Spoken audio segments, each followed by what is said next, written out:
1 kilo chicken எப்படி காரமாக சமைச்சு சாப்பிட்லான்னு பார்க்கலாம்.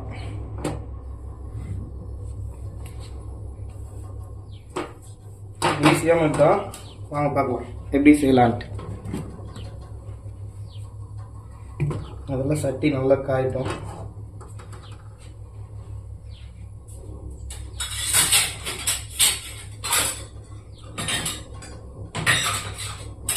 ஆயில் நல்லா காய்ஞ்சோடனே பட்டை சோம்பு கொஞ்சோண்டு மிளகு அதை சேர்த்துக்கலாம். நல்லா ஆயில் காயிட்டும். காய்ஞ்சதுக்கப்புறம் போட்டால் தான் நல்லாயிருக்கும்.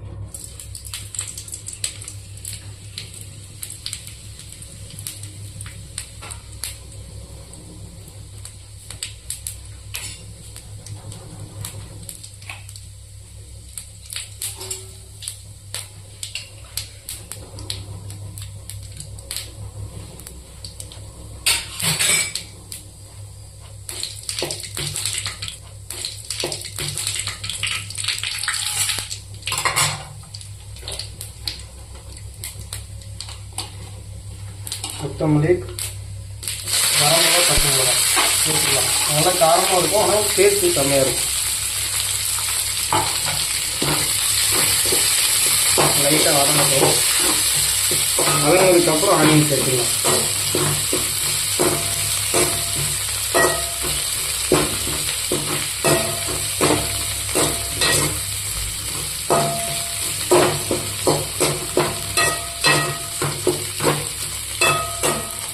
ஆனியன் போட்டுடலாம்.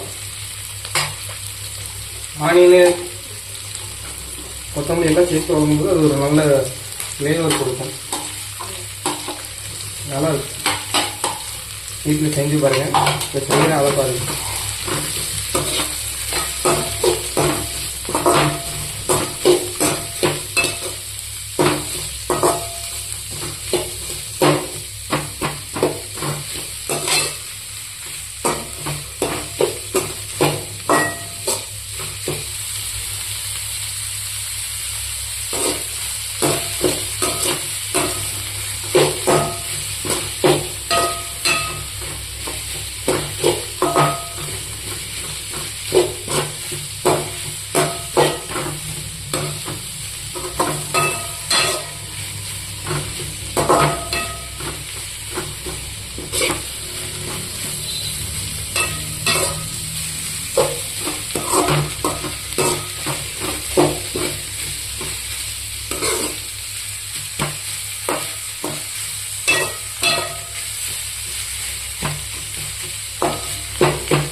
நல்லாயிருக்கும். அந்த ஃப்ளேவரும் நல்லாயிருக்கும். காரமாக இருக்கும், அது நல்லாயிருக்கும் டேஸ்ட். நம்ம வேறு எந்த பொடியும் போடுறதில்ல. இவ்வளோதான். சிக்கன் வந்துட்டு மஞ்சள் அலசி எடுத்துக்கணும். சிக்கன் வந்துட்டு இந்த மாதிரி மஞ்சள் அலசிட்டு தலையை ஒரு இதில் தனியாக வச்சுக்கணும். நல்லா மஞ்சளை ஊற்றி நல்லா அலசிக்கணும். சரி, மசாலா ரெடி ஆகிட்டு கிரேவிக்கு ஆனியன் நல்லா வதங்கிட்டு இருக்கு. நல்லா வதங்கணும்.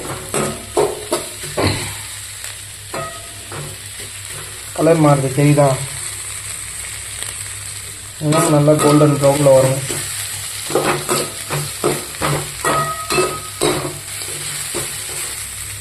நல்ல செம்மையாக இருக்குது.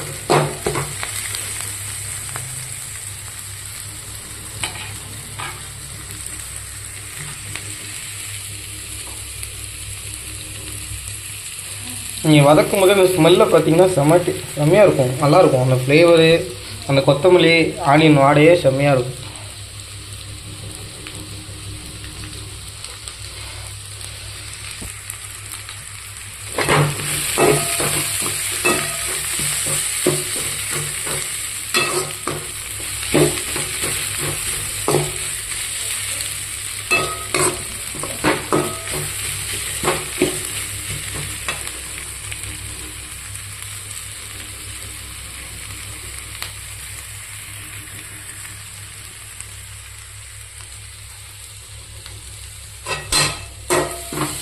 பார்த்தீங்கன்னா நல்லா ஆனியன் வதங்கிருக்கு.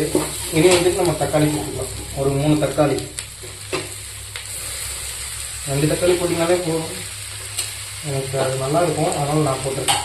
2 தக்காளி போட்டிங்கன்னா போதும்.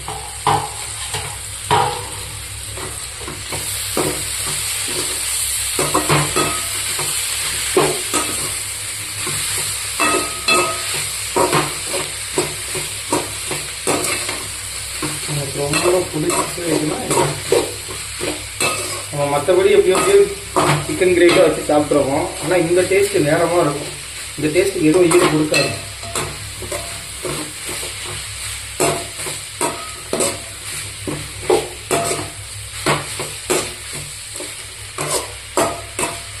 வீட்டில் அம்மா அப்பாவும் வேலைக்கு போயிட்டாங்க, தம்பி நானும் மட்டும்தான். அதனால் 1 கிலோவில் எடுத்தாந்து சிம்பிளாக செய்கிறோம். 1 கிலோவுக்கு நான் சொன்ன ரெசிபி, அது கூட இன்க்ரீடியன்ஸ் போட்டால் போதும். நல்லாயிருக்கும். டேஸ்ட்டு செம்மையாக இருக்கும். வரமிளகா நீங்கள் எந்த அளவுக்கு சேர்க்குறீங்களோ அந்தளவுக்கு டேஸ்ட் நல்லாயிருக்கும். காரமாக இருந்தாலும் அந்த ஃப்ளேவர் டேஸ்ட்டுன்னு நல்லாயிருக்கும். கல் உப்பு, சால்ட் உப்பு நம்ம வீட்டில் யூஸ் பண்ணுறதில்ல, கல் உப்பு தான். கல் உப்பு வந்துட்டு உங்கள் டேஸ்ட்டுக்கு ஏற்ற மாதிரி போட்டுக்கோங்க. இப்போ போடும்போது கொஞ்சம் நல்லா உப்பு போட்டுக்கிட்டிங்கன்னா கறிலேயே சார்ந்துக்கிறோம். நம்ம வேறு எந்த மசாலாவும் போடுறதில்ல, அதனால் பார்த்து உப்பு போட்டுக்கணும். உப்பு டேஸ்ட்டுக்கு ஏற்ற மாதிரி போட்டுக்கணும்.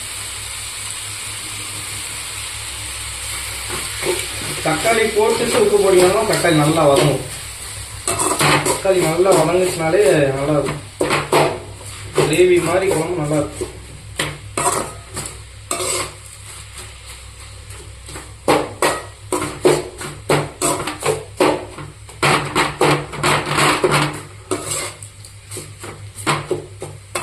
எல்லாரும் மசாலா வதக்கிட்டு மஞ்சத்தூள் போடுவாங்க. நம்ம சிக்கன்லேயே போட்டு கழுவுனால மஞ்சத்தூள் போட தேவையில்லை.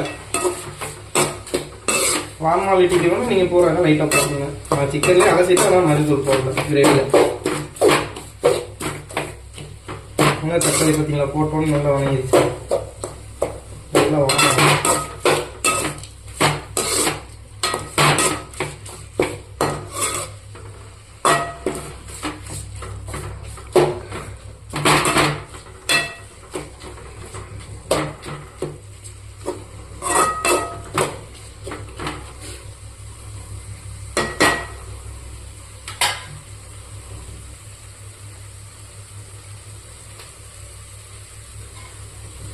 தக்காளி நல்லா வதங்கும்.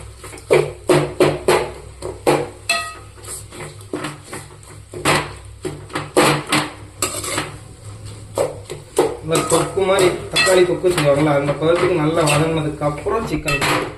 இந்த பதத்துக்கு தக்காளி நல்லா வதங்கினதுக்கு அப்புறம் சிக்கன் சேர்த்துக்கலாம். சிக்கன் தண்ணி இல்லாமல் நல்லா பிழிஞ்சு போடணும். இது பீஸ் கொஞ்சம் பெரிய பீஸாக போட்டிங்கனாலே நல்லாயிருக்கும். ரொம்ப சின்னதாக வெட்டி வாங்குறதோட கொஞ்சம் பெரிய பீஸாக போட்டிங்கன்னா அந்த காரம் நல்லா அந்த கறியில் சார்ந்துருக்கும். சின்ன பீஸாக போட்டிங்கனாலும் சார்ந்துருக்கும். பெரிய பீஸ் கொஞ்சம் பெட்ரு. 4 துண்டு வச்சாலும் ஆளுக்கு 4 பீஸ் நடந்து வைக்கலாம்.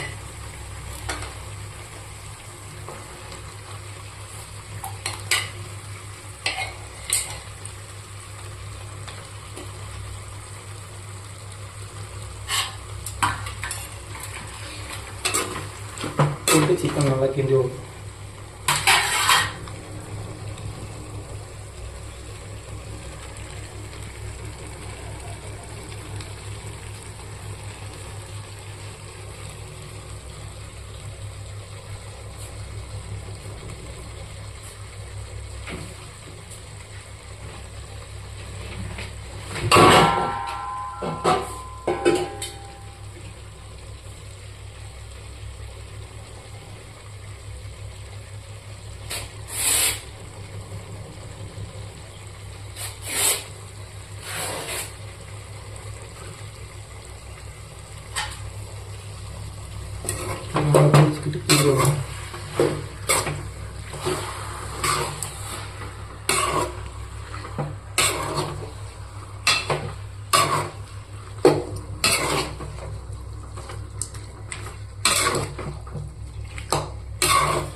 தண்ணி ஊற்றாமல் ஒரு 5 மினிட்ஸ் அப்படியே வச்சோம்னா அது நல்லா வெந்துடும் சிக்கன்.